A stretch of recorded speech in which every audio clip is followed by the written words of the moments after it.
بسم اللہ الرحمن الرحیم اللہم صلی علی محمد و آل محمد۔ قرآن مجید کا جو سجدہ ہے وہ کرنے کا طریقہ کیا ہے؟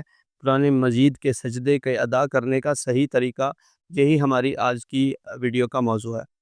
تو یہ یاد رکھیں کہ قرآن مجید میں 4 سجدے ایسے ہیں جو واجب ہیں اور جن کا ادا کرنا ہر صورت میں واجب ہے، اور 10 سجدے ایسے ہیں کہ جو مستحب ہیں، اور ان کا وقت کوئی نہیں۔ آپ جب بھی قرآن کی تلاوت کر رہے ہیں یا قرآن کی تلاوت سن رہے ہیں تو آپ چاہے تلاوت کریں چاہے تلاوت سنیں، آپ پر سجدہ واجب ہو جائے گا، یعنی دونوں اشخاص پر سجدہ واجب ہو جائے گا، جو تلاوت کر رہا ہے اس پر بھی اور جو سن رہا ہے اس پر بھی سجدہ واجب ہو جائے گا۔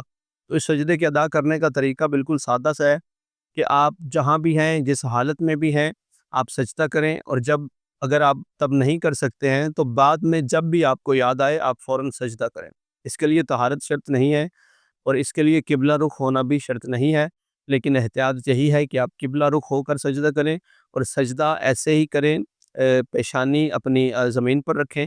آپ کوئی بھی ذکر کریں، اگر ذکر نہ بھی کریں، فقط سجدہ ادا کر دیں، پیشانی رکھ دیں، تو آپ کا سجدہ ہو جائے گا۔ آپ کچھ بھی ذکر نہ کریں، لیکن اگر آپ سجدے والا ذکر کرتے بھی ہیں تو اچھی بات ہے، آپ سجدہ کریں اور سجدے میں پڑھیں سبحان ربی العلی و بحمدہ اللہم صلی علی محمد و آل محمد، تو آپ کا سجدہ ادا ہو جائے گا۔ تو ہمیں دعاؤں میں یاد رکھیں۔ آپ سب کے لیے بھی ڈھیر ساری دعائیں۔ والسلام، اللہم صلی علی محمد و آل محمد۔